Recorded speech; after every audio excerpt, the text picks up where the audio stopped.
Assalamualaikum warahmatullahi wabarakatuh. Perkenalkan, nama saya Siti Safaga Azahra, NPM 719212756 dari kelas 2018A.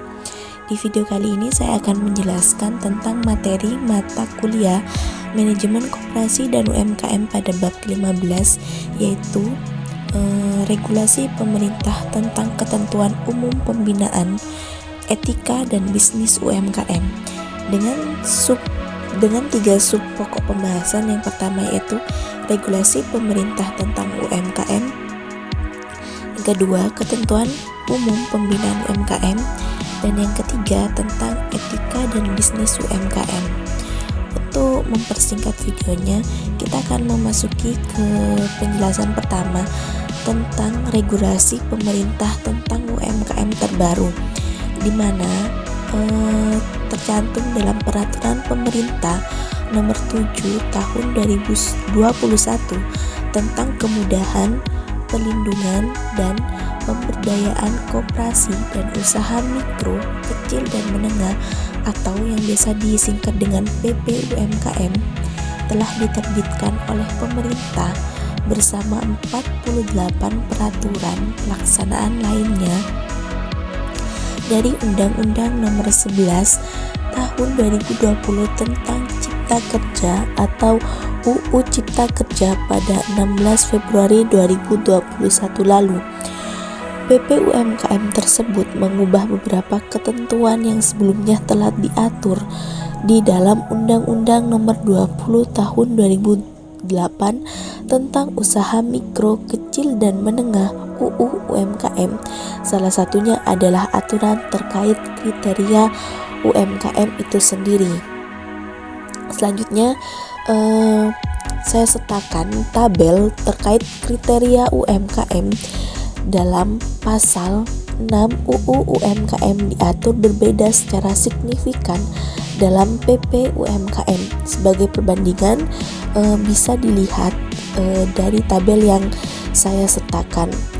Untuk perbandingan indikator yang pertama yaitu tentang pengelompokan UMKM, di mana dalam UU UMKM sendiri dikelompokkan berdasarkan kekayaan bersih atau hasil penjualan tahunan. Kekayaan bersih ialah jumlah aset setelah dikurangi dengan hutang atau kewajiban. Sedangkan dalam PP UMKM dikelompokkan berdasarkan kriteria modal usaha atau hasil penjualan tahunan, di mana modal usaha merupakan modal sendiri dan modal pinjaman untuk menjalankan kegiatan usaha. Untuk indikator pembeda yang kedua yaitu tentang kekayaan bersih atau modal usaha. Dalam Undang-Undang UMKM disebutkan ada 3. Yang pertama yaitu usaha mikro paling banyak 50 juta. Yang kedua, usaha kecil lebih dari 50 juta sampai paling banyak 500 juta. Yang ketiga, usaha menengah lebih dari 500 juta sampai paling banyak 10 miliar.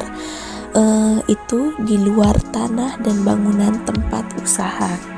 Dalam peraturan pemerintah terkait UMKM ada 3 juga, di mana diantaranya yang pertama usaha mikro paling banyak 1 miliar. Yang kedua, usaha kecil lebih dari 1 miliar sampai paling banyak 5 miliar. Yang ketiga, usaha menengah lebih dari 5 miliar sampai paling banyak 10 miliar di luar tanah dan bangunan tempat usaha. Untuk indikator pembeda yang ketiga yaitu terkait hasil penjualan tahunan, di mana dalam UU UMKM ada 3. Yang pertama, usaha mikro paling banyak 300 juta, usaha kecil lebih dari 300 juta sampai paling banyak 2,5 miliar. Yang ketiga, usaha menengah lebih dari 2, miliar sampai paling banyak 50 miliar. Sedangkan dalam PP UMKM, yang pertama usaha mikro paling banyak 2 miliar, Usaha kecil lebih dari 2 miliar sampai paling banyak 15 miliar. Untuk yang ketiga, usaha menengah lebih dari 15 miliar sampai paling banyak 50 miliar. Pembahasan selanjutnya terkait pembinaan UMKM. Pembinaan perlu dan sering dilakukan, yang mana telah sering dijelaskan di pertemuan atau di video-video sebelumnya terkait tentang strategi dalam memajukan UMKM yang ada, dan tertuang dalam Peraturan Pemerintah Nomor 7 Tahun 2021 tentang kemudahan, perlindungan, dan pemberdayaan koperasi dan usaha mikro, kecil, dan menengah. Etika dalam berbisnis. Ada beberapa etika dalam proses berbisnis, diantaranya itu jujur. Seorang pengusaha atau seseorang yang baru merintis sebuah usahanya atau bisnisnya harus selalu bisa bersikap jujur, baik kepada diri sendiri dan juga konsumen serta pihak-pihak lain yang terlibat dalam proses berjalannya bisnis yang kita jalani. Yang kedua, komunikasi secara berkala dengan pembeli, di mana komunikasi adalah proses utama seorang pebisnis atau seorang perintis usaha dengan pembeli atau konsumen yang menjadi konsumen dalam usaha kita. Dengan komunikasi yang baik yang kita terapkan terhadap konsumen, kita pasti akan mengetahui minat konsumen terkait produk yang kita tawarkan itu seperti apa, dan kita nanti akan bisa memprediksi terkait minat dan kebutuhan apa saja yang dibutuhkan konsumen kita dalam membeli atau mengkonsumsi produk yang kita produksi. Yang ketiga, gunakan bahasa yang baik saat berbicara, di mana menggunakan etika berbahasa yang baik dalam berbicara, meskipun itu dengan karyawan sendiri, haruslah menerapkan bahasa yang mudah dimengerti oleh lawan bicara kita, di mana jika seseorang perintis usaha jika tidak menggunakan bahasa yang baik, pasti orang-orang di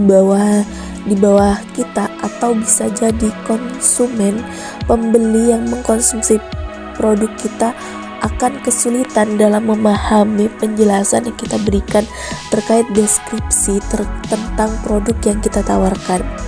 Yang keempat yaitu berkelakuan sopan.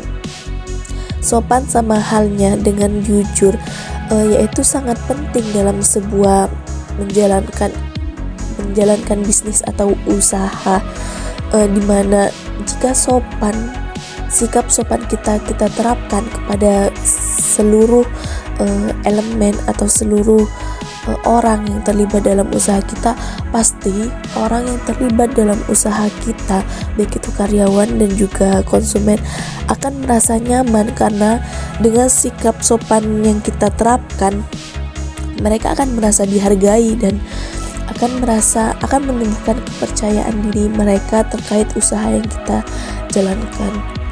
Untuk etika yang selanjutnya yaitu berpakaian rapi, di mana berpakaian rapi ini termasuk salah satu mencerminkan sikap sopan kita saat melakukan bisnis. Pasti pandangan konsumen atau karyawan terkait atasan akan sedikit berbeda jika terlihat dari berpakaiannya. Pasti setiap konsumen dan karyawan akan segan atau akan suka terhadap perintis usaha yang berpakaian rapi dan tidak urak-urakan. Untuk etika dalam berbisnis yang terakhir yaitu selalu ucapkan terima kasih, karena sejatinya dalam kehidupan itu kita tidak diperbolehkan untuk melupakan 3 kata yang menjadi tuntunan bagi kita, yaitu terima kasih dan juga minta tolong. Setiap perbuatan yang kita lakukan atau yang kita ucapkan, pastilah kita harus menghargai apa respon dari seseorang yang kita interaksi itu dengan kita mengucapkan terima kasih. Baik, hanya itu yang dapat saya sampaikan pada video penjelasan materi mata kuliah manajemen koperasi dan UMKM di pertemuan kali ini. Jika ada salah perbuatan atau salah ucapan dari saya, baik disengaja maupun tidak disengaja, mohon dimaafkan. Saya akhiri, terima kasih. Wassalamualaikum warahmatullahi wabarakatuh.